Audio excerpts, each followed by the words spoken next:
Welcome to HornAfrica Insight, your trusted source for East Africa's top news.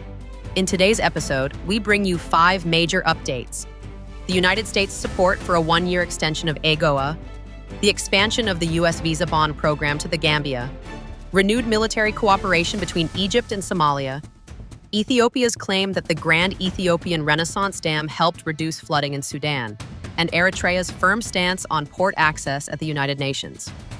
These are stories shaping the Horn of Africa and beyond. Subscribe, hit the bell, and let's dive in. The Trump administration has announced its support for a 1-year extension of the African Growth and Opportunity Act, widely known as AGOA. This trade program grants duty-free access to the U.S. market for thousands of products from 32 sub-Saharan African countries. The announcement came on September 29th through an official White House statement reported by Reuters. AGOA, first enacted in the year 2000, was designed to diversify American supply chains and counter Chinese influence in Africa. But the act is set to expire on September 30th, 2025. Since President Trump's inauguration in January, the administration had not taken a clear public stance on renewal, even though the program enjoyed bipartisan support in Washington.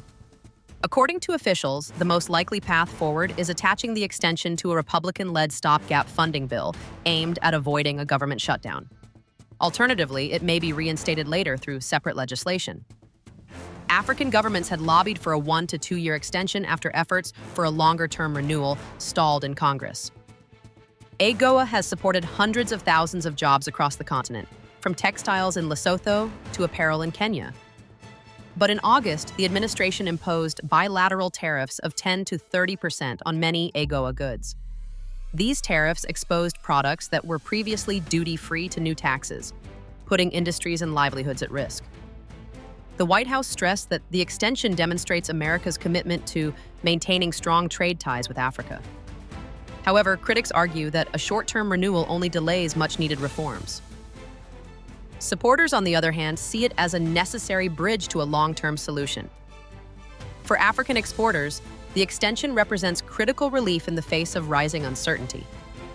The question now is, can this 1-year renewal sustain AGOA's benefits amid shifting U.S. trade policies? The United States has expanded its controversial visa bond program to the Gambia, making it the 3rd African nation after Malawi and Zambia to be included. The announcement came from the U.S. State Department on September 29th. Under the new rules, Gambian citizens applying for short-term B1 and B2 visas, covering business and tourism, will be required to pay a bond ranging from $5,000 to $15,000. The amount is determined during the visa interview and must be submitted electronically through the Treasury's Pay.gov platform, using Form 1352 only when instructed by a consular officer. The State Department has also warned applicants to avoid third-party websites, as fees paid outside official channels will not be refunded. Importantly, the bond payment does not guarantee visa approval. Approved visas are single entry only, valid for 3 months, with a maximum 30-day stay.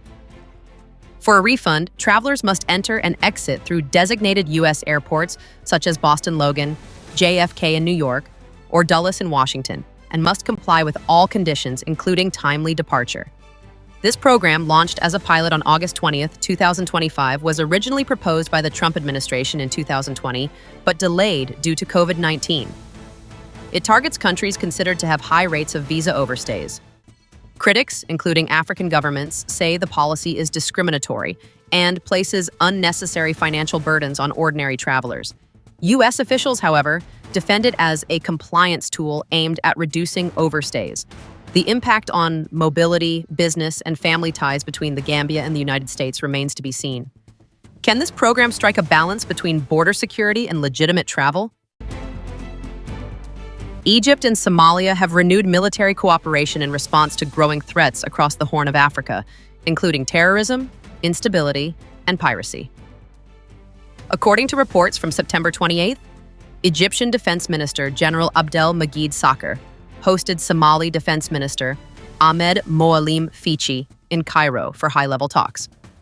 The discussions focused on strengthening collaboration between their armed forces through joint operations, training, and equipment support. As part of the agreement, Egypt has pledged to provide weapons to the Somali National Army ahead of its deployment under the AUSSOM peacekeeping mission. Egyptian troops, currently being evaluated for forward operating bases, will also work alongside Somali forces to combat al-Shabaab militants. Ethiopia quickly criticized the move, warning that Egypt's involvement undermines counterterrorism cooperation in the region, particularly amid ongoing tensions over the Grand Ethiopian Renaissance Dam. Despite this, General Sakr reiterated Egypt's firm commitment to Somalia's security and stability, praising Minister Fichi's role in promoting peace.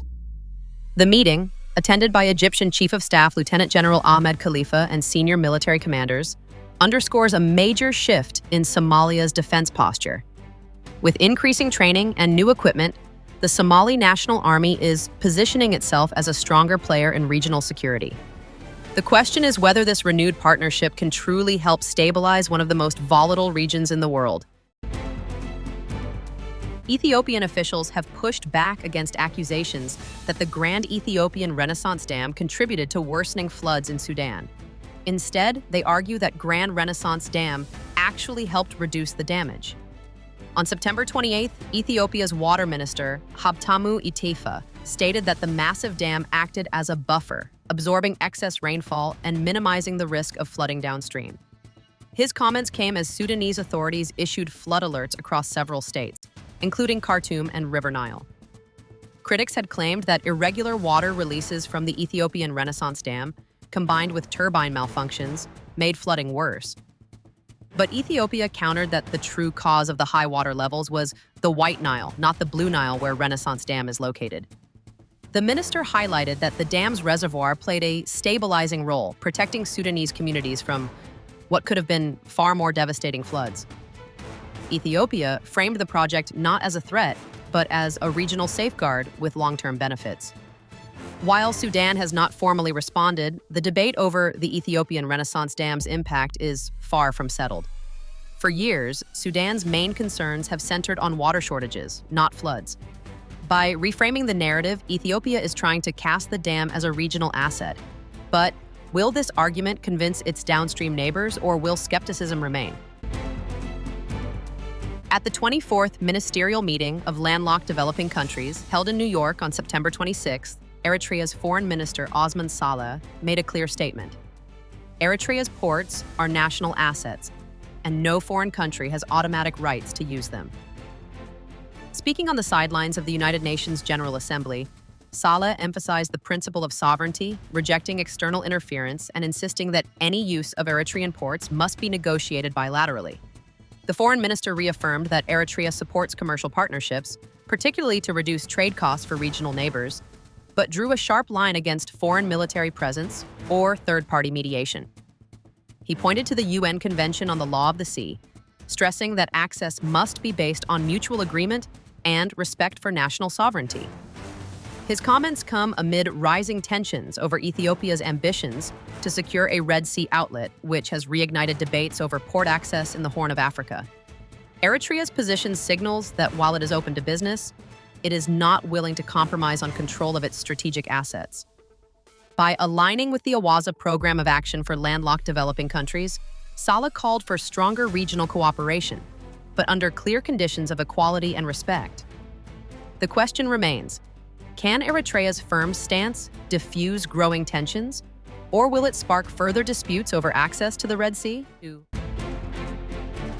From AGOA's extension to Eritrea's port stance, the Horn of Africa is once again at the center of trade, security, and sovereignty debates. What are your thoughts on these developments? Comment below, subscribe, and follow us on X for real-time updates. And don't forget to catch our shorts for quick insights. Horn Africa. Insight where East Africa's story shines.